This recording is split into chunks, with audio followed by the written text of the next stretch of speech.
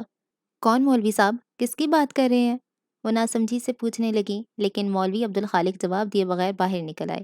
مٹکے سے پانی جگ میں انڈیلا اور گلاس پکڑ کر دروازے سے نکل گئے۔ انہوں نے دور سے ہی اسے ٹن من درختوں کے سائے میں بیٹھے دیکھ لیا تھا۔ اطمینان کا سانس لیتے انہوں نے اپنی رفتار بڑھا دی۔ وہ سر جھکا کر بیٹھا، انگلی سے زمین پہ لکیریں کھینچ رہا تھا۔ جگ اور گلاس اس کے سامنے رکھتے وہ زمین پر بیٹھے تو اس کی تپش کا احساس ہوا۔ فوراً پیروں پر ہوتے ہوئے بھی انہوں نے اسے دیکھا جو اس جھلستی زمین پر اتنے اطمینان سے بیٹھا تھا جیسے ایئر کنڈیشنڈ روم میں مخملی نشست پہ بیٹھا ہو۔ اس نے سر اٹھا کے زحمت نہیں کی، بس پلکیں اٹھا کے ایک سرسری نظر ان پر ڈالی اور پھر سے اپنے مشغلے میں مشغول ہو گیا۔ صبح سے دوپہر ہو گئی، سورج سر پہ چڑھ آیا ہے، اس گرمی میں تو زمین خشک ہو جاتی ہے، تیرا حلق بھی سوکھ جائے گا، چل 2 گھونٹ پانی پی لے۔ انہوں نے بہت پیار سے اسے بلایا تھا مگر اس نے توجہ نہیں دی۔ او جھلیا، ظلم ہر حال میں برا ہے مگر اپنی ذات پہ بدترین ہے، کیونکہ اپنی ذات پہ روا رکھے جانے والا ظلم انسان کو بے حس بنا دیتا ہے، اور جو بے حس ہو جائے وہ انسان ہی رہتا، آدمی ہو جاتا ہے۔ صرف آدمی ہونے سے جانور ہونا بہتر ہے۔ اپنے مرتبے کو پہچان، صرف آدمی ہونا قبول مت کر۔ دل جلے انداز میں اسے سمجھاتے ہوئے انہوں نے پانی گلاس میں ڈالا اور گلاس ہاتھ میں لے کر اس کی طرف بڑھاتے ہوئے کہا، لے پکڑ اور خود پہ قہر نہ توڑ۔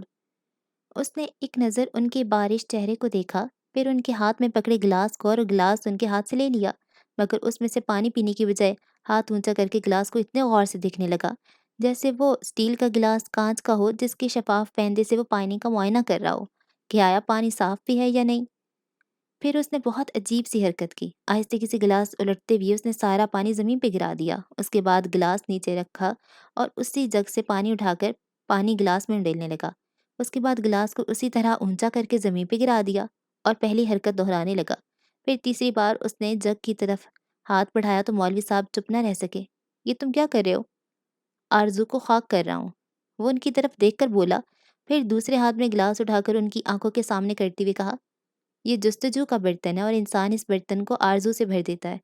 اس نے بولتے ہوئے گلاس پانی سے لبالب بھرا، مگر آرزو کی قسمت میں تکمیل نہیں، آرزو کی تقدیر خاک ہو جاتی ہے اور جستجو کا برتن خالی رہ جاتا ہے۔ اس نے جگ رکھ کے ایک گلاس سیدھے ہاتھ میں لیا، پھر ہاتھ اونچا کرتے ہوئے دھیرے دھیرے پانی زمین پہ گرا دیا اور خالی گلاس کو دیکھتا ہوا بولا، جتنی بار اس برتن کو بھرو گے یہ اتنی بار خالی ہو جائے گا، یہاں صدیوں سے یہی ہوتا چلا آ رہا ہے۔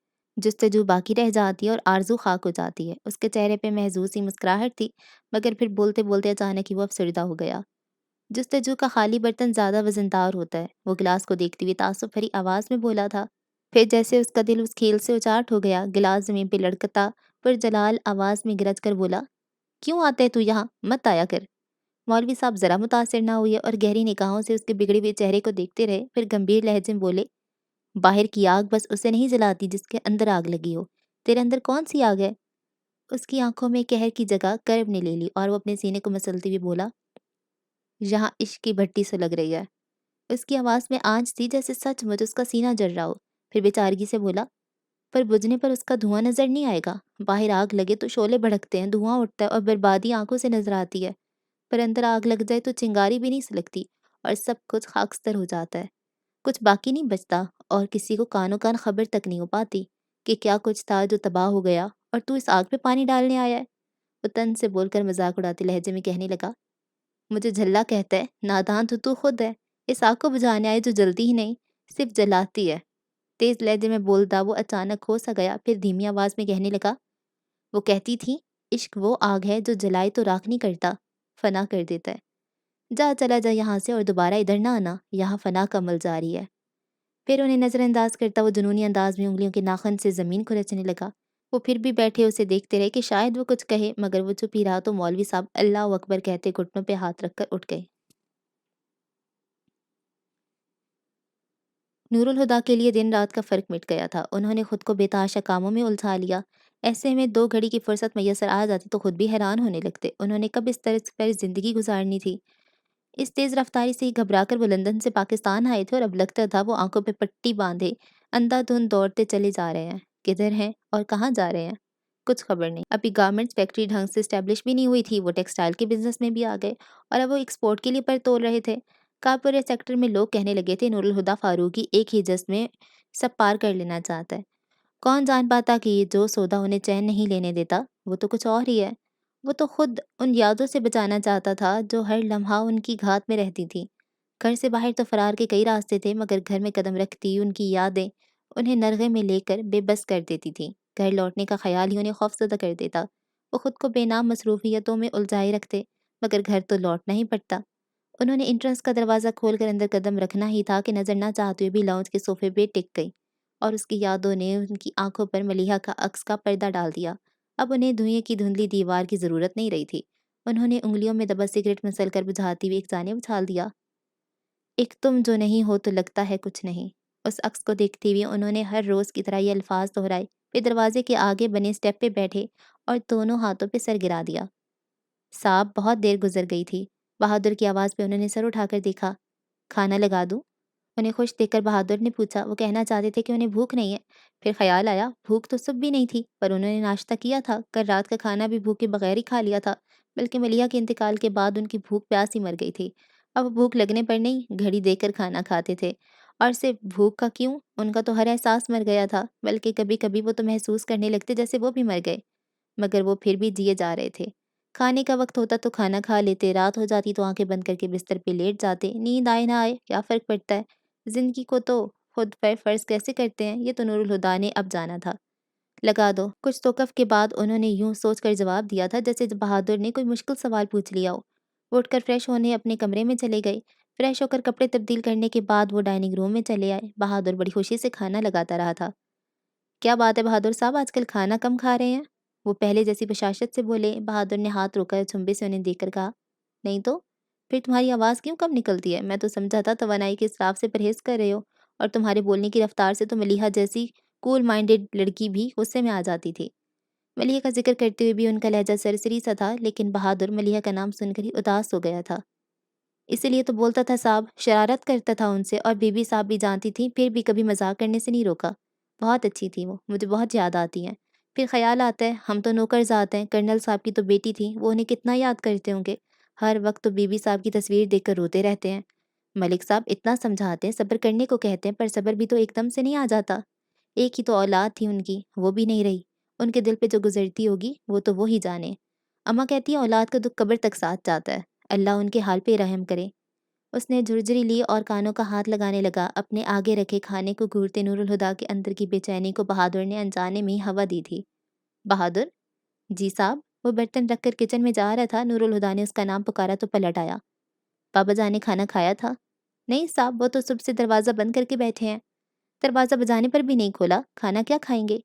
ان کی بے چینی پریشانی میں بدل گئی۔ تم نے مجھے پہلے کیوں نہیں بتایا؟ اسے سرزنش کرتے نور الہدا فوراً اٹھ گئے، لیکن بابا جان کے دروازے کے باہر کھڑے وہ دستک کے لیے ہاتھ اٹھا نہیں پائی۔ پیچھے ہٹتے ہوئے انہوں نے بہادر کو اشارہ کیا۔ اس نے آگے آ کر دروازہ بجانے کے ساتھ ہی آواز لگائی، دروازہ کھولیے کرنل صاحب۔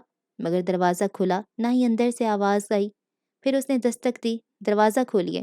اس بار بھی جواب نہیں آیا۔ نور الہدا کی پیشانی پہ سلوٹیں ابھر آئیں۔ بہادر جاؤ اور کمرے کی چابی لے کر آؤ فوراً۔ وہ سر ہلا کر چابی لانے چلا گیا۔ نور الہدا نے پریشانی میں ہی دروازے کے آگے 2-3 چکر کاٹے، پھر مضطرب ہو کر دروازہ بجا ڈالا۔ بابا جان دروازہ کھولیں۔ ملیحہ کی ڈائری کو سینے سے لگائے راکنگ چیئر پہ نیم دراز بابا جان سکتے کسی حالت میں آتش دان کے اوپر لگی ملیحہ کی تصویر کو دیکھے جا رہے تھے۔ بہادر کے دروازہ بجانے اور پھر دروازہ کھولنے کے لیے کہتی ہوئی اس کی آواز سن کر بھی ان کے جسم میں کوئی رد عمل نہیں ہوا۔ کچھ پل کے وقفے کے بعد دوبارہ دستک ہوئی، ساتھ نور الہدا کی آواز بھی سنائی دی، نور الہدا۔ ان کے جسم میں کرنٹ دوڑ گیا تھا۔ ملیحہ کی ڈائری کو سنبھال کر تیزی سے اٹھے اور دروازہ کھول دیا۔ ملیحہ کی موت کے بعد آج نور الہدا دوسری بار ان کے دروازے تک آئے تھے۔ بابا جان ایسے ان کی طرف دیکھ رہے تھے جیسے بیٹا پردیس سے لوٹا ہو۔ آؤ بیٹا اندر آ جاؤ۔ اندر آنے کو کہتے ہوئے انہیں راستہ دینے کے لیے سامنے سے ہٹ گئے۔ انہیں اپنی طرف بےتابی سے دیکھتا پا کر نور الہدا کا دل بھی پگھلنے لگا تھا۔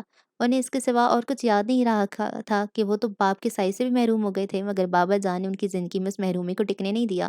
ان کا جی چاہا کہ بابا جان سے لپٹ جائیں کہ تبھی وہ نور الہدا کو راستے دینے کے لیے ان کے سامنے سے ہٹے تھے، اور ملیحہ کی تصویر نور الہدا کی آنکھوں کے سامنے آ گئی۔ پل بھر میں ان کے چہرے کے تاثرات بدل گئے۔ انہوں نے کمرے میں قدم نہیں رکھا، دروازے میں کھڑے کھڑے ہی انہوں نے نظروں کا زاویہ بدل کر بابا جان کو دیکھا۔ انہیں موت سے چند لمحے پہلے ملیحہ کی نم پلکوں کی لرزش یاد آ گئی تھی۔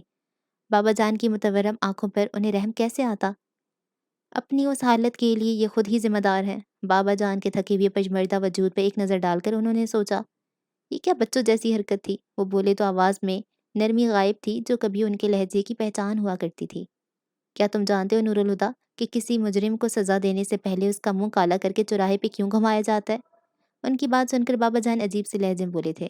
کچھ پل وہ نور الہدا کی طرف کسی استفسار کے منتظر رہے، پھر کہا، کیونکہ اپنے ماتھے پر اپنے جرم کی سیاہی لے کر لوگوں کا سامنا کرنا سزا پانے سے بھی زیادہ کٹھن ہے۔ آپ کے پچھتاوے کسی چیز کا مداوع نہیں کر سکتے۔ ان کی بات پہ وہ تنفر سے بولے، جانتا ہوں، اور یہی احساس تو پچھتاوے کو اور بھی گہرا کر دیتا ہے کہ میں چاہے جان دے ڈالوں، میری بیٹی کی جان واپس نہیں آئے گی۔ وہ تکی ہوئے لہجے میں بولے، پھر ملتجیانہ انداز میں کہا، کیا تم مجھے معاف نہیں کر سکتے؟ نور الہدا سرد لہجے میں بولے، میری معافی ملیحہ کی معافی سے مشروط ہے۔ جائیے جا کر اپنی بیٹی سے معافی مانگے، اگر اس نے معاف کر دیا تو میں بھی معاف کر دوں گا۔ سر جھکائے بابا جان بے بسی کے انتہا پہ پہنچ گئے تھے۔ ایک بات اور، انگلی اٹھا کر نور الہدا کہنے لگے، برائے مہربانی آئندہ اس قسم کی حرکت کر کے مجھے پریشان مت کیجیے گا۔ پھر ان کا رد عمل دیکھنے کے لیے وہ رکے نہیں۔ ان میں اتنی ہمت بھی نہیں تھی کہ بابا جان کے کھنڈر ہوئے وجود کو ایک سیکنڈ بھی اور دیکھ پاتے۔ اپنے کمرے میں آ کر وہ چپل اتارے بغیر بیڈ پہ گر گئے اور آنکھیں بند کر لیں۔ آنسو ان کی آنکھوں کے کونوں سے نکل کر کنپٹیوں پہ بہتے چادر میں جذب ہوتے گئے۔ محبتوں کا حسن اسی طرح قائم رہتا ہے جب یہ ہاتھ میں ہاتھ ڈالے ایک ہی سفر پہ گامزن ہوں، لیکن اگر محبتیں آپس میں نبرد آزما ہو جائیں تو بڑی تباہی لاتی ہیں۔ انہی مورکوں نے ملیحہ کی زندگی تباہ کی تھی اور اب نور الہدا کے در پہ تھیں۔ محبت کا سحر ہو یا قہر، بچ پانا آسان نہیں۔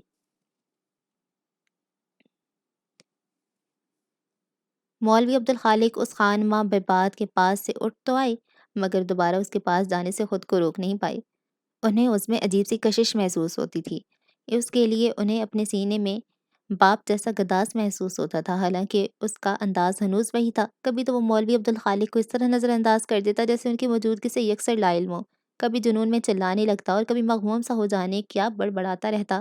مولوی صاحب نے کبھی اس کی کسی کیفیت میں دخل نہیں دیا۔ وہ ایک سامع کی حیثیت سے اس کے پاس آئے تھے اور اس کی بے ربط باتوں کو بڑے دھیان سے سنتے، جیسے کوئی اہم پیغام دے رہا ہو، اور اگر اس کا ایک بھی پوائنٹ مس ہو گیا تو گڑبڑ ہو جائے گی۔ پھر تنہائی میں بیٹھ کر اس کی باتوں کو سوچتے ہوئے الجھنے لگتے۔ اس کے ذہن میں پڑی گرہ کو کھولنے کے لیے کوئی صراحات آتا دکھائی نہیں دیتا تھا، مگر وہ صبر کے ساتھ بڑے غیر محسوس انداز میں اپنی تلاش جاری رکھے ہوئے تھے۔ تو پھر آ گیا۔ اس نے مولوی عبدالخالق کو دیکھا تو پورا لہجہ ایسے تھا جیسے کہہ رہا ہو بڑا ڈھیٹ ہے۔ مولوی عبدالخالق اس کے لہجے کو محسوس کر کے مسکرائے، کیا کریں، دل لگ گیا تیرے ساتھ، جب تک 2 گھڑی تیرے پاس نہ بیٹھ جاؤں چین ہی نہیں پڑتا۔ صاف لگ رہا تھا وہ اس کی جھنجھلاتی شکل دیکھ کر محظوظ ہو رہے ہیں۔ اس نے تب کر رخ پھیر لیا تو مولوی صاحب بدستور مسکراتے ہوئے بولے، بلکہ مجھے تو لگتا ہے تیرا بھی دل لگ، کہاں تو صحرا نوردی کو نکلا اور اب 4 مہینے ہو گئے ہیں پر یہاں سے ہلنے کا نام ہی نہیں لیتا۔ میں دل لگا کر نہیں، تھک کر یہاں بیٹھا ہوں۔ اس کے لہجے میں درد بولنے لگا تھا، سکون کی تلاش میں ذرا ذرا چھان مارا مگر وہ تو جیسے کائنات میں ناپید ہو گیا ہے۔ پھر تلاش کا کیا فائدہ جب سکون ڈھونڈنے سے بھی نہیں ملتا؟ جو چیز ڈھونڈنے سے نہ ملے مانگ لینی چاہیے۔ ایک مہرہ جوان کے ہاتھ آیا تو مولوی عبدالخالق نے بساط بچھانے میں دیر نہیں لگائی۔ کس سے مانگوں؟ اس نے پوچھا۔ ساتھ ہی ان کے متوقع جواب کو سوچ کر اس کی تیوریاں بھی چڑھ گئیں۔ اللہ سے۔ ان کے لہجے میں سکون تھا، اس کی آنکھوں میں آگ اگلنے لگی۔ جو مانگا وہ دیا نہیں، اب اور کیا مانگوں؟ اس نے بپھر کے کہا، پھر کب سے آنکھیں میچ کر سر پیچھے درخت کے تنے سے ٹکا دیا۔ پر میں تو اس پر بھی راضی تھا، کوئی شکایت نہیں کی، ہاں مگر دونوں ہاتھ اٹھا کر سکون مانگا تھا، وہ بھی اپنے لیے نہیں، ان کے لیے۔ پر اس نے کیا کیا؟ اس نے تڑپ کر آنکھیں کھولتے ہوئے گردن سینے تک لٹکائی اور سر کو دائیں بائیں جھٹکنے لگا۔ ایسے میں اس کے نا تراشیدہ بال عجیب سے انداز میں اس کے چہرے کو ڈھکے شانوں پہ جھولنے لگے تھے۔ اب کبھی کچھ نہیں مانگوں گا، وہ بڑبڑایا، پھر جھٹکے سے سر اٹھا کر آسمان کو دیکھتا ہوا دھاڑنے لگا۔ تو سن رہا ہے؟ نہیں آؤں گا تیرے در پہ، تجھ سے کچھ نہیں مانگوں گا، مجھے تجھ سے کچھ چاہیے بھی نہیں، میرا کوئی ناتا نہیں تجھ سے۔ مولوی عبدالخالق اس پہ ترس آنے لگا۔ وہ جھلیا، حکیم سے دشمنی کر لی تو نے، اب تیرے زخم کیسے بھریں گے؟ مگر وہ ان کی طرف سے غافل ہو چکا تھا۔ مولوی صاحب ٹھنڈی سانس لے کر رہ گئے۔ اب چلتا ہوں، اور دیکھ یہ کھانا رکھا ہے، جی کرے تو کھا لیں، پر خبردار جو تو نے اٹھا کے پھینکا، رزق کی بے ادبی ہوتی ہے۔ سائڈ میں رکھی ٹرے کی طرف اشارہ کر کے وہ جس طرح سے بولے تھے، لگ رہا تھا سائی نے یہ کام کئی بار کیا ہے۔ ایک آخری نظر اس کے جھکے سر پر ڈال کر وہ اٹھ گئے، پر دوسرے ہی قدم پہ انہوں نے ٹرے کو اٹھا کر پٹکنے کی آواز سنی۔ مولوی عبدالخالق نے پلٹ کر دیکھا، وہ چہرے پہ سختی لیے کسی غیر بھرے نکتے کو گھور رہا تھا، اور اس کے سامنے ٹرے کھانے سمیت الٹی پڑی تھی۔ انہوں نے بے بسی سے اسے دیکھا، پھر ٹرے سیدھی کر کے وہ جتنا کھانا اٹھا سکتے تھے اٹھا کر ٹرے میں ڈالا، اس کے بعد ادھر ادھر لڑکتے برتن سمیٹ کر ٹرے میں رکھے اور ناراضی سے بولے، یہی کام کرنا ہوتا ہے تو کل سے کھانا نہیں لاؤں گا، رہ بھوکا۔ وہ خفا خفا سے اٹھ کر چل پڑے، لیکن اگلے دن وہ اپنا ساتھ کھانا لانا نہیں بھولے تھے۔ ملک کے ایک نامور اور بااثر بزنس مین اقبال یزدانی کی طرف سے پی سی کے لاؤنج میں زبردست ڈنر اہتمام کیا گیا تھا، جس میں شرکت کے لیے موصول ہونے والے دعوت ناموں کو شہر کی چوٹی کے بزنس اور پولیٹیشنز اپنے لیے اعزاز سمجھ رہے تھے، اور کون ہی جانا تھا ایلیٹ کلاس کے ڈنر اور پارٹیز میں موقع کو مناسب سے نہیں بلکہ موقع کی تلاش میں دی جاتی ہیں۔ نور الہدیٰ کو موقع کی تو نہیں مگر مصروفیت کی تلاش اب اکثر رہا کرتی تھی، اور آج تو وجہ بھی تھی۔ وہ ہمیشہ کی طرح اہتمام سے تیار ہوئے وقت پہ ہی پہنچ گئے، مگر وی آئی پیز کی آمد تو تاخیر سے ہوا کرتی ہے۔ اقبال یزدانی نور الہدیٰ کی ٹیبل پہ بیٹھے حسب معمول پھلجھڑیاں چھوڑ رہے تھے۔ نور العادت واقعی ان کی باتوں کو انجوائے کر رہے تھے۔ چیمبر آف کامرس کے صدر کی آمد کا شور اٹھا، وہ انہیں ویلکم کرنے کے لیے اٹھ گئے۔ ارے وہ نور الہدیٰ فاروقی ہے نا؟ بھلا یہ یہاں کیا کر رہا ہے؟ نوید اختر کی نظر کریم کلر کے سوٹ میں ملبوس نور الہدیٰ پر پڑی تو ساتھ بیٹھے اقبال یزدانی سے بولے۔ انہوں نے کہا، کمال کرتے ہیں نوید صاحب، ہم نے بلایا تو یہاں نظر آ رہا ہے۔ کمال تو آپ نے کیا یزدانی صاحب، یہ لڑکا جسے بزنس فیلڈ میں آئے ابھی جمعہ 8 دن بھی نہیں ہوئے، آپ اسے پرسنلی انوائٹ کر رہے ہیں؟ ان کے لہجے میں نور الہدیٰ کی تحقیر کے ساتھ ساتھ اقبال یزدانی کے لیے طنز بھی تھا، جسے محسوس کر کے بھی انہوں نے برا نہیں مانا بلکہ ہنس کر بولے، یہی سوچیے نوید صاحب، اگر ہم نے بلایا ہے تو اس لڑکے میں کچھ خاص بھی ہوگا۔ کیا خاص ہو سکتا ہے اس کل کے بچے میں؟ وہ بدستور طنز کر رہے تھے۔ خاصیت کی بات کی آپ نے، تو کیا یہ خاصیت کم ہے کہ چیمبر آف کامرس کا صدر اسے اس کے نام سے جانتا ہے؟ وہ اپنی شگفتگی بھرے انداز میں اس کا طنز کا جواب دے کر بولے تھے، اور اس برجستگی پر ایک زوردار قہقہ گونجا تھا۔ ساتھ والے ٹیبل پہ بیٹھی لڑکیاں جو بآسانی سے اس گفتگو سے مستفید ہو رہی تھی، وہ بھی ان کے جملے پہ مسکرانے لگیں۔ اقبال انکل تو نور الہدیٰ سے بڑے امپریس لگ رہے ہیں، ایک نے مسکراہٹ روک کر تبصرہ کیا تو دوسری بولی، صرف اقبال انکل ہی کیوں، اقبال انکل کی بیٹی بھی نور الہدیٰ فاروقی سے کافی متاثر ہے، کیوں مریم؟ شرارت سے کہتی انہوں نے ساتھ بیٹھی لڑکی کو ٹہوکا دیا جس کی نظریں مستقل نور الہدیٰ پہ جمی تھیں۔ اپنی فرینڈس کی بات پہ مسکراتی اس نے کافی کا گھونٹ بھرا، پھر کپ نیچے رکھ کر دوبارہ نور الہدیٰ کو دیکھنے لگی۔ بلو ایوننگ گاؤن میں ملبوس لڑکی مصنوعی فکرمندی سے بولی، کنٹرول یور سیلف مریم، تو کہاں اس زاہد خشک کے چکر میں پڑ رہی ہے جو کسی کو بھاؤ ہی نہیں دیتا؟ ویسے بھی سنا ہے موصوف لینڈ لارڈ ہیں، اور یہ زمیندار قسم کے لوگ ذرا ٹیڑھی کھیری ہوتے ہیں۔ میں بھی یہ سوچ رہی ہوں کہ یہ شخص مجھے اس طرح سے اپنی طرح کیوں اٹریکٹ کر رہا ہے، شاید پاس جاؤں تو کچھ پتہ چلے۔ پرسوچ انداز میں کہہ کر وہ اٹھ کھڑی ہوئیں تو اسی لڑکی نے اس کا بازو پکڑ کر روکتے ہوئے کہا، کہاں جا رہی ہو؟ اس نے ایک ادا سے شانوں سے ذرا نیچے لٹکتے بے حد سیاہ بال کو جھٹک کر کہا، نور الہدیٰ کے پاس۔ پھر چنچل سی مسکراہٹ کے ساتھ اپنا بازو چھڑا کر اسی ہاتھ سے اس کا گال تبکتی، ہائی ہیل سے کٹ کٹ کٹ کا شور جگاتی نور الہدیٰ کی ٹیبل کے پاس آ کر کھڑی ہو گئی۔ پھر بڑے دل آویز انداز میں نور الہدیٰ کو مخاطب کر کے کہا، گڈ ایوننگ مسٹر فاروقی۔ نور الہدیٰ اپنے ساتھ بیٹھے لوگوں سے باتوں میں مصروف تھے، وہ چونک گئے۔ وہ اسے آنکھوں میں شوخی لیے زیر لب مسکراتی اپنا دایاں ہاتھ بڑھائی کھڑی تھی۔ نور الہدیٰ نے بیٹھے بیٹھے ہی اسے گڈ ایوننگ کہا اور اس کا کومل سا ہاتھ پل بھر کو تھام کر چھوڑ دیا۔ I am Maryam Yazdani, daughter of Iqbal Yazdani. وہ خود ہی اپنا تعارف کروانے لگی تو نور الہدیٰ نے ہلکی سی مسکراہٹ کے ساتھ کہا، آپ سے مل کر خوشی ہوئی۔ مجھے بھی خوشی ہوئی نور الہدیٰ۔ وہ ایک دم ہی مسٹر فاروقی سے نور الہدیٰ پر آ گئی، پھر بے تکلفی سے کہا، کیا ہم کچھ دیر بات کر سکتے ہیں؟ میرا خیال ہے ہم اس وقت بھی بات ہی کر رہے ہیں۔ ان کی بات پہ وہ بے ساختہ ہنس پڑی۔ مجھے حاضر جواب لوگ پسند ہے۔ نور الہدیٰ نے اس کے ڈومینیٹنگ سٹائل کو محسوس تو کیا، مگر وہ ان کی میزبان کی بیٹی تھی، یعنی لحاظ سے خود بھی میزبان تھی، اور نور الہدیٰ اس وقت ان کے مہمان۔ انہیں منع کرنا اچھا تو نہیں لگا، اٹھ کے ساتھ ساتھ چلتے باہر کھلی فضا میں چلے آئے۔ ہاں تو اپنے بارے میں کچھ بتائیے۔ چلتی ہوئی وہ ان کے سامنے آ کر کھڑی ہوئی اور اس طرح جیسے ان پر اپنی موجودگی کو جتا رہی ہو، جو اس کے ساتھ چلتے ہوئے بھی اسے بے نیاز لگ رہے تھے۔ نور الہدیٰ اسے دیکھ کر مسکرائی، نام تو آپ جانتی ہی ہیں، اور کیا بتاؤں؟ نام سے زیادہ کچھ نہیں جانتی، اس لیے جو دل کرتا ہے بتا دیجیے۔ نام سے زیادہ جان کر آپ کیا کریں گی؟ وہ گریزاں ہوئی ہے۔ جان پہچان بڑھاؤں گی۔ مریم کی بات پہ نور الہدیٰ نے اس کی طرف دیکھا اور اندازہ لگانے اس نے بساختگی میں یہ بات کہی یا وہ بے باکی کی حد تک صاف گو ہے، وہ ان کی سوچوں کو بے نیازی کہتی جا رہی تھی۔ اینی وے آپ اپنے بارے میں نہیں بتانا چاہتے تو نہ صحیح، کم از کم میرے بارے میں کچھ پوچھ سکتے ہیں، بتائیے۔ اس کے اصرار پہ نور الہدیٰ نے کہا اور وہ بتانے لگی۔ تھوڑی سی ضدی ہوں، تھوڑی سی موڈی، اور ہاں، بزنس سے مجھے ذرا دلچسپی نہیں، مگر پاپا پر میں نے ہارورڈ یونیورسٹی سے MBA کیا ہے۔ وہ بولے جا رہی تھی اور نور الہدیٰ کو اس کی بولنس اچھی تو لگی، مگر وہ اس کا مقصد سمجھ کر ذرا ہوشیار ہو گئے۔ لندن کی آزاد فضاؤں میں رہتے ہوئے انہیں اس طرح کی تیز تراری کا کئی بار سامنا ہو چکا تھا، اور وہ اس طرح کی بولڈ لڑکیوں سے جان چھڑانے میں ماہر ہو چکے تھے۔ وہ کوئی فرشتہ صرف نہیں تھے، ہاں، مگر اتنا ضرور تھا کہ وہ اس طرح کی فضولیات سے ہمیشہ بچتے ہی رہتے تھے۔ وجہ صرف اس میں کوئی ان کے دل تک نہیں پہنچ پائی تھی، اور جو پہنچی اس نے محبت کو ان کے لیے اس طرح عبادت نور الہدیٰ اسے پانے کی خواہش بھی نہ کر سکے۔ آپ سے بات کر کے اچھا لگا، لیکن اب اجازت دیجیے، مجھے جانا ہوگا۔ نور الہدیٰ نے اسے جان چھڑانی چاہی، ادھر وہ سمجھ کر بھی حیران ہو کر بولی، ایکسکیوز می، آپ کو یہاں ڈنر پہ بلایا گیا اور آپ ڈنر کی بغیر جانا چاہتے ہیں؟ مجبوری ہے، مجھے ایک بےحد ضروری کام سے جانا ہے۔ روانی سے جھوٹ بولتے ہوئے انہیں وہ لڑکی یاد آ گئی جس کے لیے انہوں نے جھوٹ بولنا سیکھا تھا، اور ان کے چہرے پہ یاسیت ابھر آئی، جسے محسوس کر کے مریم نے رکنے پہ اصرار تو نہیں کیا، مگر اگلی ملاقات طے کرنے سے خود کو روک نہیں پائی۔ 10 دن بعد نیو ایئر نائٹ ہے، تو ہم نیو ایئر نائٹ میں مل رہے ہیں، ڈن؟ کہہ کر اسے وعدہ لینے کے لیے اپنا دایاں ہاتھ ان کی طرف بڑھایا۔ نور الہدیٰ نے اسے دیکھا، پھر اس کا ہاتھ تھام کر بولے، بائے۔ پھر فوراً ہی اس کا ہاتھ چھوڑ کر پلٹے اور اندر جا کر کسی کو اپنے جانے کی اطلاع دیے بغیر وہ پارکنگ کی طرف بڑھتے چلے گئے۔ مریم حیرت سے آنکھیں پھاڑے انہیں جاتے ہوئے دیکھ رہی تھیں۔ اسے یقین ہی نہیں آیا کہ وہ اتنے آرام سے اس کی انسلٹ کر کے جا چکے ہیں۔ پھر ایک دم ہی اسے نور الہدیٰ پہ غصہ آیا اور پیر پٹک کے اندر چلی گئی۔ سرد اور تاریک رات اس ویرانے میں اتر چکی تھی۔ سیاہ رنگ آسمان پہ نہ چاند چمک رہا تھا، نہ تارے ٹمٹما رہے تھے۔ پھر چاند تاروں کو دیکھنے کے لیے وہاں تھا بھی کون؟ خلقت سو چکی تھی، اور جو جاگ رہا تھا وہ بند آنکھوں کے پیچھے جہاں آباد کی دنیا و مافیا سے بے خبر بیٹھا تھا کہ جیپ کے انجن کی آواز اس سناٹے کی میں وہ راہٹ کی طرح ابری تھی۔ پھر لمحہ لمحہ قریب آتی آواز تیز ہو گئی، پھر یوں لگا جیسے پل بھر کو جیپ رکی ہو، مگر اس کا انجن اب بھی گھرا رہا تھا۔ دروازہ کھول کر کوئی اترا، پھر چند سیکنڈ بعد ہی دوڑتا ہوا واپس جیپ میں بیٹھ گیا۔ دروازہ بند ہونے کی آواز کے ساتھ جیپ ہوا کے ساتھ اڑتی دور نکل گئی، مگر سائیں کے استغراق میں کوئی فرق نہیں آیا۔ پھر ایک باریک سی آواز سنائی دی، اتنی باریک کہ اگر سناٹا اتنا تبیز نہ ہوتا تو شاید سنائی نہ دیتی۔ پل بھر کو وہ آواز معدوم ہو گئی، کچھ سیکنڈ بعد دوبارہ سنائی دینے لگی اور پھر چپ ہو گئی۔ اس کے بعد دوبارہ ابری اور مستقل آنے لگی۔ سائیں نے پٹ سے آنکھیں کھول کر دیکھا اور سر گھما کر ادھر ادھر دیکھنے لگا، لیکن اس اندھیرے میں بھلا کیا نظر آتا؟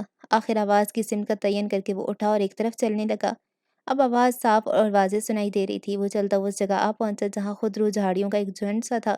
اندھیرے میں آنکھیں پھاڑ پھاڑ کر دیکھتی ہوئی اس نے جھاڑیوں کے گرد چکر کاٹا، مگر آواز کا ماخذ دکھائی نہیں دیا، تو وہ جھاڑیوں سے آگے کی طرف چلنے لگا۔ کچھ قدم آگے جا کر اب آواز پیچھے سے آ رہی تھی۔ وہ واپس جھاڑیوں کے پاس گیا اور پیروں پہ بیٹھتے ہاتھ سے ٹٹول کر آواز کو تلاش کرنے لگا۔ زمین پر ہاتھ پھیر کر دیکھتے ہوئے اس نے یوں ہی جھاڑیوں کے اندر ہاتھ ڈالا تو ہاتھ میں کپڑا آ گیا۔ وہ حیران ہو کر کپڑے کو ٹٹولنے لگا، تبھی اس کا ہاتھ کسی نرم و ملائم چیز سے ٹکرایا۔ وہ ٹھٹکا، پھر دوسرا ہاتھ بھی اندر جھاڑیوں میں ڈال کر مخنی سا شور مچاتی کپڑے میں لپٹی اس چیز کو احتیاط سے باہر نکال لیا۔ باہر نکال کر جو دیکھا تو اندھیرے میں نظر آنے اس کے خد و خال کو دیکھ کر وہ بری طرح چونک گیا۔ پھر جو گھبرا کے ٹٹولا تو اندازے کی تصدیق بھی ہو گئی۔ وہ ایک بچہ تھا، کسی کتے بلی کا نہیں، انسان کا بچہ۔ انسان جو اشرف المخلوقات اور تمام مخلوقات میں بس اسے یہ شرف حاصل ہے کہ جگر کے ٹکڑے کو گوشت کے لوتھڑے کی طرح گدھ اور چیل کووں کی خوراک بننے کے لیے ویرانوں میں پھینک آتا ہے۔ وہ ہکا بکا اسے گود میں لیے بیٹھا تھا۔ صحیح دماغ میں ماں 9 ماہ پیٹ میں رکھ کے جنم دینے کے بعد اسے مرنے کے لیے کانٹوں کے مقبرے میں لا پٹکا تھا، مگر اس پاگل میں اتنی ہمت نہیں تھی کہ اس کومل وجود کو کھردری زمین پہ لٹا دے۔ اسے سینے سے چمٹائے وہ اپنے ٹھکانے لوٹ آیا۔ دماغ تو ایک مدت سے معاف ہو چکا تھا اور ہستی کھنڈر بن گئی تھی، لیکن چھاتی پہ ہلچل مچاتے ننھے ہاتھ اور پیروں کی حرکت نے اس کھنڈر کو بھی زیر و زبر کر دیا۔ اس نے سر کو جھکا کر اندھیرے کی نکاحت اوڑھے اس معصوم چہرے کو دیکھا جس کا رونا اب اسے بے چین کر رہا تھا۔ یہ اتنا کیوں رو رہا ہے؟ ایک عرصے سے بند پڑی دماغ کی مشین کے کل پرزوں پر سے گرد جھاڑ کے انہیں کام پہ لگا دیا۔ کہیں سے ٹھنڈ تو نہیں لگ رہی؟ سردی بھی تو اتنی زیادہ ہے۔ طویل مدت بے حسی میں جیتی ہوئی اچانک ہی اس کے احساسات بیدار ہو گئے اور وہ ہوا میں پھیلی خنکی کو محسوس کرنے لگا جس سے وہ کچھ دیر پہلے بے خبر تھا۔ اس نے اس ہلکے سے تولیے کو بچے کے گرد اور بھی کسا جس میں لپٹا ہوا تھا، پھر اسے وہ ناکافی محسوس ہوا تو اپنی شرٹ اتار کر اچھی طرح اس کے گرد پھیلانے لگا۔ اس کی حالت اتنی خستہ ہو چکی تھی کہ اتارنے کے لیے بٹن کھولنے کی ضرورت نہیں پڑی۔ پھر اسے باہوں میں سمیٹ کر چھپاتے ہوئے اس نے اپنے گھٹنوں کو موڑ کر اس طرح خود کو گٹھڑی بنا لیا کہ محسوس بھی نہیں ہو رہا تھا کہ اس کی گود میں بچہ ہے۔ اس حالت میں اسے کوئی دیکھتا تو یہی سمجھتا کہ سردی کی شدت کو کم کرنے کے لیے خود میں سمٹا بیٹھا ہے۔ سردی بہت زیادہ سہی، پر اتنا اس کا خیال تھا کہ اس کی جسم کی گرمی بچے کو تو راحت مل جائے گی کہ رونا بند کر دے گا، مگر وہ روتا ہی رہا۔ ہو سکتا ہے اسے بھوک لگ رہی ہو، وہ دیکھ نہیں پا رہا تھا، مگر چند منٹ یا شاید گھنٹہ بھر پہلے پیدا ہونے والا بچے کی جسم پہ چپچپاہٹ کو محسوس کر کے اندازہ لگا چکا تھا کہ پیدائش کے بعد اسے غسل نہیں دیا گیا تھا۔ جس ماں نے ایک لوٹا پانی بہانے کی زحمت نہیں کی، اس نے کہاں بچے کے حلق میں دودھ اتارتا ہوگا؟ اس نے سوچتے ہوئے اپنے خیال کی تائید کی۔ ہاں، اسے بھوک لگی ہے۔ وہ پریشان ہو گیا، لیکن اس کے لیے دودھ کہاں سے لاؤں؟ دماغ کی مشین تو اب چل ہی پڑی تھی۔ اسے ایک راستہ بھی سوجا۔ مولوی عبدالخالق موٹی سی رضائی اوڑھے آرام سے سو رہے تھے کہ کسی نے زور سے ان کے گھر کا دروازہ دھڑدھڑایا۔ میٹھی نیند سے جاگنے میں کچھ وقت لگ گیا۔ اتنی رات کو کون آیا ہے؟ ملانی جی بھی جاگ گئی تھیں، بستر پہ اٹھ کر بیٹھتی ہوئی بولی، جا کر دیکھتا ہوں۔ چارپائی پہ بیٹھتے انہوں نے چپل پیر میں اڑستے ہوئے کہا، پھر لالٹین اٹھا کر کمرے کا دروازہ کھولتے صحن میں نکل آئے۔ ہاں بھائی، آ رہا ہوں، انہوں نے اونچی آواز میں بول کر تواتر سے دروازہ پیٹنے والے کو اپنی آمد کی اطلاع کی، جس کا کوئی نوٹس نہیں لیا گیا، اور دروازہ اس وقت تک بجتا رہا جب تک کہ انہوں نے کھول نہیں دیا۔ او تو ہے؟ لالٹین کی روشنی میں آنے والے کا چہرہ دیکھ کر وہ حیرت سے بولے، پھر اس کا بازو پکڑ کر اسے اندر کرتے ہوئے بولے، چل اندر آ جا۔ وہ دروازے کے کنڈے میں زنجیر اٹکا کر پلٹے، وہ ان کے پیچھے کھڑا تھا۔ او جلیا، ادھر کیوں کھڑا ہے؟ کمرے میں آ جا، بڑی ٹھنڈ ہے۔ پھر اسے ساتھ لیے کمرے میں چلے آئے، جس کا اوپری دھڑ برہنہ تھا اور ایک پوٹلی سی اس کے بازوؤں میں چھپا رکھی تھی۔ کمرے میں آ کر اس نے اپنے بازو ڈھیلے کیے تو بچے کی جھلک دیکھ کر چارپائی کے سرہانے دوپٹہ اٹھا کر اوڑھتی ملانی جی کے ہاتھ رک گئے۔ یہ کس کا بچہ اٹھا لایا ہے؟ انسان کا، اس نے متانت سے اطلاع دی۔ پر تجھے کہاں سے مل گیا؟ مولوی صاحب کی حالت بھی ملانی جی سے مختلف نہیں تھی۔ جھاڑیوں میں سے۔ سبحان اللہ، مولوی صاحب ایسے لہجے میں بولے جیسے یقین نہ آیا ہو۔ اسے بھوک لگی ہے، وہ ان کی کیفیتیوں کے پرواہ کیے بغیر بچے کی طرف اشارہ کر کے بولا، جو بھوک سے اس قدر نڈھال ہو چکا تھا کہ اب رو بھی نہیں پا رہا تھا۔ مولوی صاحب اب بھی پریشان تھے، مگر بچے کی بھوک کا خیال کر کے اس سے بولے، حاضرہ اٹھ، دودھ لے آ۔ پر مولوی صاحب، اس سے یہ تو پوچھ لیں کہ کس کا بچہ اٹھا لایا ہے؟ وہ بھی پتہ چل جائے گا، تو دودھ تو لے آ۔ پر وہ اٹھی نہیں، ان کی نظر بچے پر جمی تھی جسے گود میں لیے سائیں چارپائی پر بیٹھ گیا تھا۔ اس کا تو ابھی غسل بھی نہیں ہوا۔ ملانی جی کی بات پہ مولوی عبدالخالق کا دھیان بچے کی حالت پہ گیا، اور پھر وہ تہہ تک پہنچ گئے۔ پھر جب وہ بولے تو ان کے لہجے میں کچھ دیر پہلے والا ہجا نہیں تھا۔ پھر پہلے اس کے غسل کا انتظام کر، پھر اس کی بھوک کا بندوبست کرتے ہیں۔ اپنی بات کہہ کر وہ کمرے سے باہر نکل آیا، باورچی خانے سے بھگونا اٹھا کر صحن میں لگے ہینڈ پمپ کے نیچے رکھا اور ہینڈ پمپ چلا کر دیگچے پانی سے بھرنے کے بعد اٹھا کر باورچی خانے میں چلے آئے، جہاں ملانی جی مٹی کے چولہے میں آگ لگا چکی تھی۔ بھگونا چولہے پہ رکھ کے وہ پھر صحن میں آ گئے اور بالٹی میں ہینڈ پمپ سے پانی بھرنے لگے۔ بالٹی بھر گئی تو انہوں نے ہینڈ پمپ چلانا بند کر دیا اور باورچی خانے میں آ کر بیٹھ گئے۔ پھر چولہے پہ رکھا پانی گر چکا تو کپڑے سے پکڑ کر بھگونا پڑا۔ وہ صحن میں آ گئے اور دیگچے کا گرم پانی بالٹی کے ٹھنڈے پانی سے مکس کے نیم گرم پانی تیار کرنے لگے۔ ادھر ملانی جی چولہا بجھا کر کمرے میں آ گئیں۔ لا بچے کو نہلا دوں، وہ بچے کی طرف ہاتھ بڑھا کر بولیں۔ سائیں نے انہیں دیکھا، پھر بچہ انہیں کی بجائے گود میں لیے باہر آ گیا۔ ہینڈ پمپ کے پاس ہی کپڑے اور برتن دھونے کے لیے جگہ مخصوص تھی، وہاں رکھی چوکی پہ آ بیٹھا اور بچے کو ران پہ لٹا کر رگڑ رگڑ کر ٹھنڈے پانی سے ہاتھ دھونے لگا۔ ملانی جی دنگ رہ گئیں، وہ بچہ انہیں نہیں دیکھا، اسی لیے انہوں نے دوبارہ اسے بچہ نہیں مانگا اور چوکی اٹھا کر اس کے پاس آ بیٹھی۔ اب وہ بچے کے گرد لپٹے کپڑے ہٹا رہا تھا، پھر اس نے دونوں پاؤں جوڑ کر بچے کو پیروں میں لٹا دیا۔ ملانی جی بالٹی میں سے پانی کا مگ بھر بھر کر بچے پہ انڈیلنے لگیں اور وہ ایک ہاتھ سے بچے کو، دوسرے ہاتھ سے اس کے نرم جسم کو صاف کرنے لگا۔ بچہ ٹھنڈ اور پانی سے پریشان ہو کر رونے لگا۔ وہ دونوں پورے اطمینان سے اسے غسل دیتے رہے۔ جب وہ پاک ہو چکا تو مولوی صاحب نے ایک تولیہ سائیں کے ہاتھوں میں پکڑایا، جس میں بچے کو لپیٹ کر وہ کمرے میں آ گیا۔ ملانی جی اور مولوی کمرے میں آئے تو وہ بچے کو تولیے سمیت چارپائی پہ لٹائے وہ اس کے جسم کو خشک کر رہا تھا۔ اب اس کے لیے کپڑے کہاں سے لاؤں؟ ملانی جی بولی تو مولوی عبدالخالق نے کہا، سورج تو نکلنے دے، اس کا انتظام بھی ہو جائے گا۔ پھر ایسا کرتی ہوں، گرم چادر نکال لیتی ہوں، ابھی اس میں لپیٹ لیتے ہیں۔ بولتی ہوئے وہ جلدی سے گرم چادر نکالنے لگیں۔ پھر جب بچے کو گرم چادر میں لپیٹ چکے تو مولوی صاحب سائیں سے بولے، لا بچہ مجھے دے دے۔ اس نے کچھ کہا تو نہیں، مگر بچے کو سینے میں بھینچ لیا۔ مولوی عبدالخالق کو تبسم لہجے میں بولے، اس کے کان میں اذان دینی ہے یا پھر تو اذان دے دے۔ اس نے ان کی بات سنی، پھر اسے بچہ انہیں دے دیا۔ ملانی جی دودھ گرم کرنے چلی گئیں اور مولوی صاحب بچے کے کان میں ذات کو برائی بیان کرنے لگے۔ اذان کے الفاظ ان کی سماعتوں میں انڈیلنے لگے۔ اذان کی ادائیگی کے بعد بچے اس کی گود میں ڈالا تو اس کی بے چینی کو محسوس کر کے مسکرانے لگے۔ مولا نے جی دودھ گرم کر کے لائی۔ انہوں نے بچے کو دودھ پلانے کی پیشکش نہیں کی بلکہ چھوٹے ٹیبل پہ دودھ کا پیالہ اس کے سامنے اسی تو بچے کو چمچ سے دودھ پلانا مشکل لگ رہا تھا، وہ اور بھی رونے لگا۔ آخر کئی بار کی ناکام کوششوں کے بعد بچے کی حلق میں دودھ کے چند قطرے چلے ہی گئے۔ پتہ نہیں پھر اس کا پیٹ بھرا کہ نہیں، مگر زیادہ دودھ گرا کر اور تھوڑا سا پی کر وہ کچھ دیر بعد سو گیا تھا۔ وہ سوئے ہوئے بچے کو گود میں لے کر بیٹھا رہا، پھر جب لگا کہ وہ گہری نیند میں چلا گیا ہے تو بہت آہستگی سے اسے بستر پہ لٹا کر اٹھ گیا۔ شرٹ وہ پہلے ہی پہن چکا تھا، پھر کسی طرف دیکھے بغیر چلتا ہوا گھر سے چلا گیا۔ مولوی صاحب دروازہ بند کر کے اندر آئے تو مولانی جی بستر پہ بچے کے پاس بیٹھی دھیرے دھیرے اسے تھپک رہی تھیں۔ مولوی صاحب دوسری طرف سے چارپائی پر بیٹھ کر بچے کو دیکھنے لگے جو بڑے معصوم انداز میں سو رہا تھا۔ میں تو پریشان ہو گئی ہوں مولوی صاحب، پتہ نہیں کس کا بچہ ہے اور اسے کہاں مل گیا۔ بتا تو رہا تھا کہ جھاڑیوں سے ملا ہے۔ وہ چپل اتار کر پاؤں اوپر اٹھا کر آرام سے بیٹھے اور رضائی اپنی اوپر پھیلاتے ہوئے لاپرواہی سے بولے۔ مولانا جی کو ان کا انداز ذرا نہ بھایا۔ جھاڑیوں سے ملا ہے؟ انہوں نے منہ بنایا۔ بھلا بچے جھاڑیوں میں اگا کرتے ہیں؟ ایسا ہوتا نا مولوی صاحب تو دنیا میں کوئی بھی بے اولاد نہ ہوتا، میں آپ جھاڑیوں سے 2-4 بچے اٹھا لاتی۔ اس پاگل نے ایک بات کیا کہہ دی، آپ تو ایمان ہی لے آئے۔ تم اب بھی اسے پاگل کہہ رہی ہو؟ ان کا اشارہ کچھ دیر پہلے اس کے رویے کی طرف تھا۔ مولانی جی بھی ایک پل کو خاموش ہو گئیں، پھر عاجزی سے بولیں، میں تو وہی کہہ رہی ہوں جو نظر آتا ہے، پھر اس کی بات واقعی دل نہیں ٹھہرتا۔ کوئی بھلا کیوں اپنا بچہ جھاڑیوں میں پھینکے گا؟ چلیں لڑکی ہوتی تب بھی مان لیتے کہ 1400 سال پہلے کی جہالت ابھی بھی ختم نہیں ہوئی، مگر یہ تو لڑکا ہے۔ تو بہت بھولی ہے حجرہ، اور میں کوئی برا قیاس کرنا نہیں چاہتا، پر اتنا سمجھ لے جس عورت نے بچہ گود سے نکال پھینکا وہ اس پر دعویٰ نہیں کرے گی، کر سکتی نہیں، اور جو دعویٰ کرتی وہ اپنا بچہ خود سے جدا نہیں کرے گی۔ اب اور کیا کہوں؟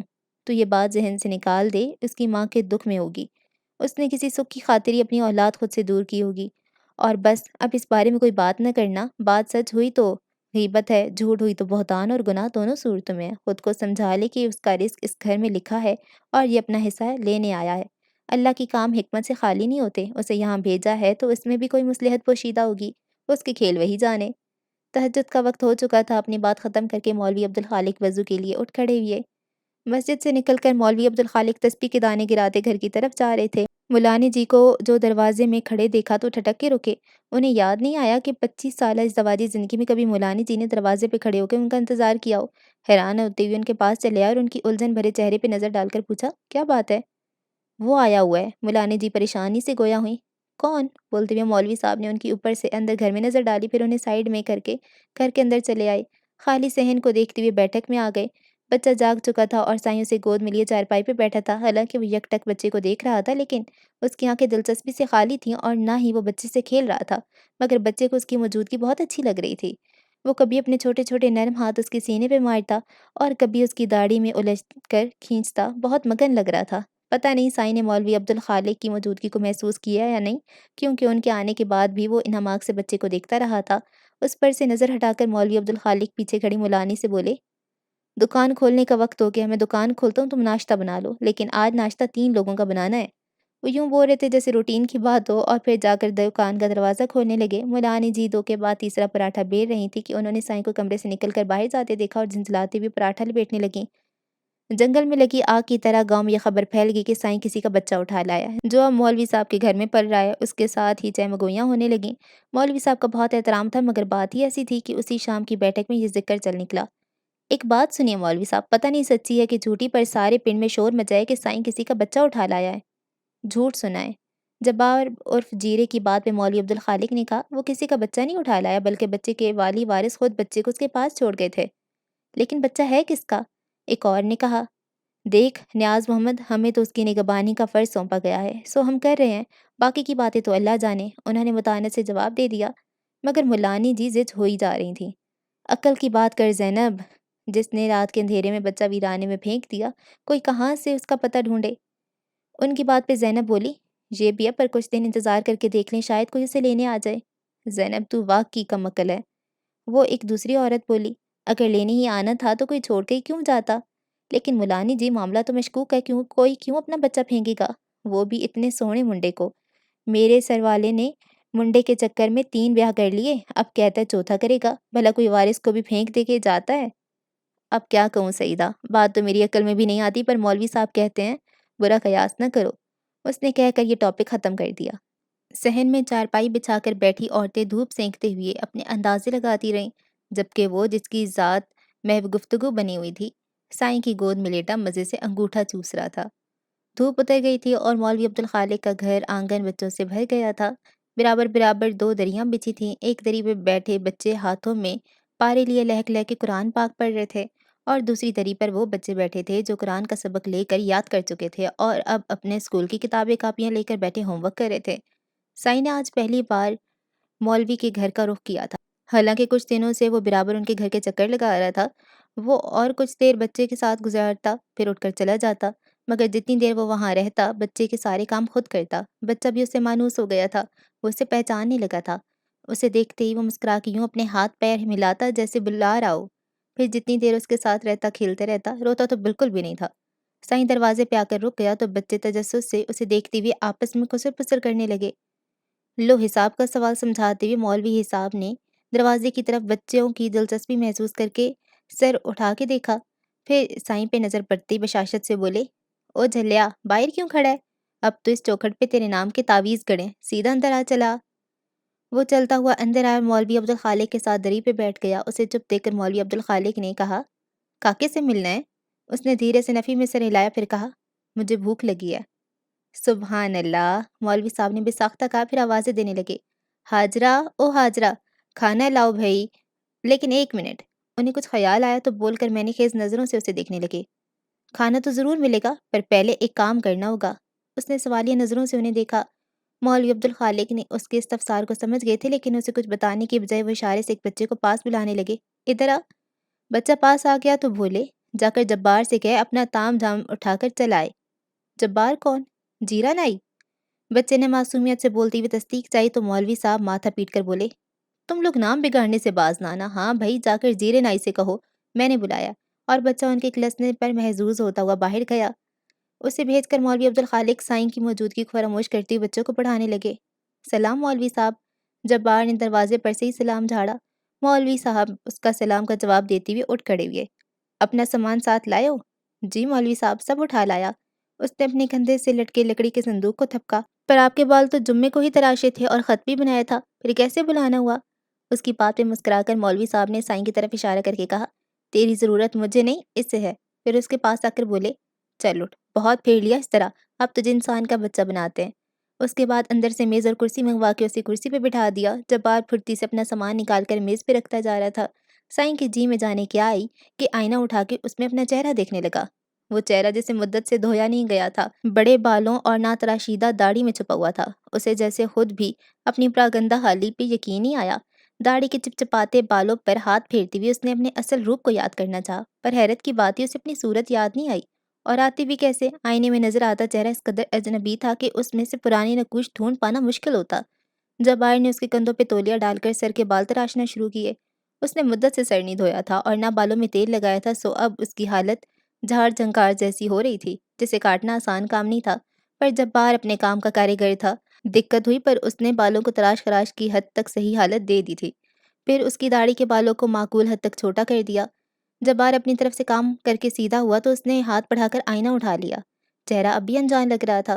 بنا کچھ سوچے اس نے شیونگ کے لیے جھاگ بنا کر ہاتھ سے چہرے پہ پھیلایا، پھر اس طرح لے کر شیو کرنے لگا۔ اب اس کے چہرے کو بلیڈز کے رگڑ کی عادت نہیں رہی تھی۔ اس نے ایک ہی ہاتھ مارا کہ چہرے پہ کٹ پڑ گیا، مگر اس نے شیونگ روک کر خون صاف کرنے کی زحمت نہیں کی۔ اس کی حرکات و سکنات خوابیدہ سی تھی، جیسے وہ اپنی پرانی عادتوں کو یاد کر رہا ہو۔ وہ آرام سے شیو کرتا رہا، مگر اب اس کے انداز میں احتیاط تھی۔ داڑھی ہٹا کر اس نے تولیے سے جھاگ منہ پر سے صاف کرتے ہوئے آئینے میں دیکھا اور ماضی میں جھانکا۔ اب بھی اس کے چہرے میں کچھ اجنبی سا تھا۔ مونچھوں کو صاف کر کے اس نے پھر آئینہ دیکھا۔ اب اس کے چہرے سے شناسائی کا احساس ہو رہا تھا۔ اب کچھ بات بنی ہے۔ اپنی تھوڑی کو مسلتے ہوئے اس نے سوچا، یہ کپڑے لے اور جا کر نہا لے۔ ویسے میرا ناپ تجھے چھوٹا ہوگا، پر جو چیچڑے تو نے پہن رکھے ہیں ان سے تو یہ بہرحال بہتر ہیں۔ ابھی ان سے ہی کام چلا لے، کل تیرے 2 جوڑوں کا کپڑا خرید کر درزی کو سلنے کے لیے دے دوں گا۔ مولوی صاحب ہاتھ پہ اپنا ایک شلوار قمیض لیے اس سے کہہ رہے تھے۔ اس نے ان کے ہاتھ سے کپڑے لیے، پھر رسی سے تولیہ اٹھا کر غسل خانے میں چلا گیا۔ وہ اتنی دیر تک نہایا کہ مولوی صاحب مغرب کی نماز پڑھا کر آ گئے، مگر جب وہ گیلے بالوں کو تولیے سے رگڑتا غسل خانے سے برآمد ہوا تو دونوں میاں بیوی خوشگوار حیرت میں گرے اسے دیکھتے رہ گئے۔ اس کے بال جو مٹیالے رنگ کے لگا کرتے تھے، ان کی سیاہ رنگت